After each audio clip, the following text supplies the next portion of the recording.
Welcome back to The Connected Business and our series on trading and technology. In this third segment, we're going to be talking about disasters and disruptions and how trading firms manage the unexpected. And here with me to talk about that is Dushyant Sharavat from the Tower Group. Dushyant, this is a very volatile world. How do companies protect themselves in the trading environment against the unexpected? Absolutely, Paul. So, the stakes are very high for the trading industry today. With the levels of automation that we've seen in the use of technology and electronic trading, there is so much infrastructure tied up on the trading floor, and trading is such an important ingredient or element of the entire financial markets that having a trading floor go down today is almost unacceptable. We got the first wake-up call right after 9/11, and there was a tremendous amount of investment made in hardware, software, availability services to protect firms against disasters and focused on business continuity planning. So the twin terms of business continuity planning and disaster recovery. Huge investments made in the early part of the decade, right after 2002 to 2003. Last couple of years, we've seen again a fair amount of focus on that because of terrorism threats.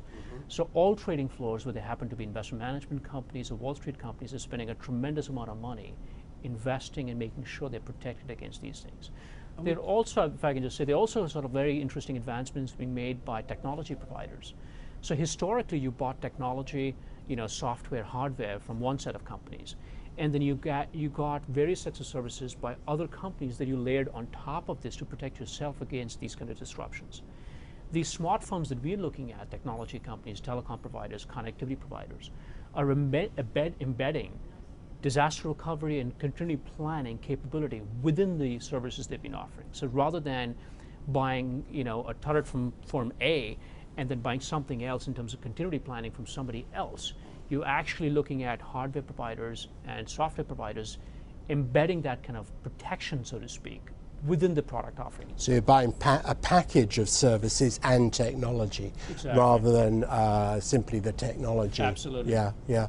When we talk about disaster recovery and planning, are we still talking about a different physical location, or are we talking about remote access? What in real terms are we talking about? Yeah, so what's been happening is it's pretty fascinating, because right after 9/11 there was a tremendous amount of focus on developing redundant data centers, right, secondary sites.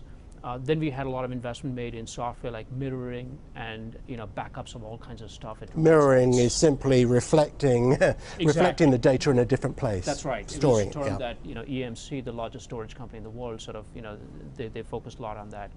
The next wave that we're seeing now is not just having a secondary data center or a data site, but also making not just the technology, but the human traders that are trading stocks and bonds every day, making them sort of redundant. In other words, making sure that if I'm not able to operate my desk today, that I can probably operate, or somebody else can operate on my behalf at a remote location. Right. So that's been sort of the new trend that's taking place now. Right. Along with that has been a very interesting trend around service delivery, so delivering software through a Salesforce.com model, a software as a service. And that just opens up the world to a different set of prospects for providing disaster recovery and continuity planning.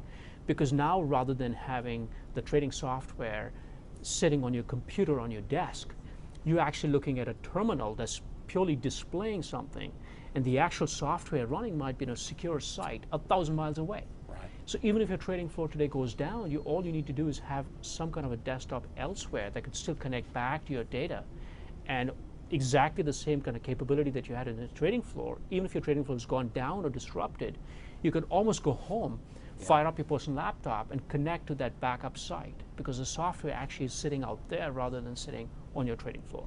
I would have thought there's a sort of tension there for companies in this particular business, because, as you say, on the one hand, they can't afford to go down for an hour, let alone perhaps a minute.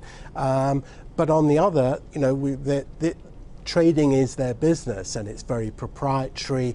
They don't necessarily want to risk putting it up there in the cloud. How do they balance these two concerns? Definitely, it's a great question. Again, it's very hard, right? And firms are still grappling with, for all the talk about cloud computing, there's still a lot of internal sort of philosophical debate amongst firms that to what extent can we sort of outsource these things and place them in the cloud. In realistic terms on the trading floor, nobody's really putting data in the cloud. Right? So these are very secured point-to-point connections. I'm just using cloud as a term to sort of explain to the audience what we're talking about. But really we're talking about dedicated point-to-point connections between trading floor and their service provider. And I think the concerns that we have as consumers with data loss or privacy issues are sort of almost non-existent on the institutional side. So you're talking about different set of security than we're used to as individuals. Right.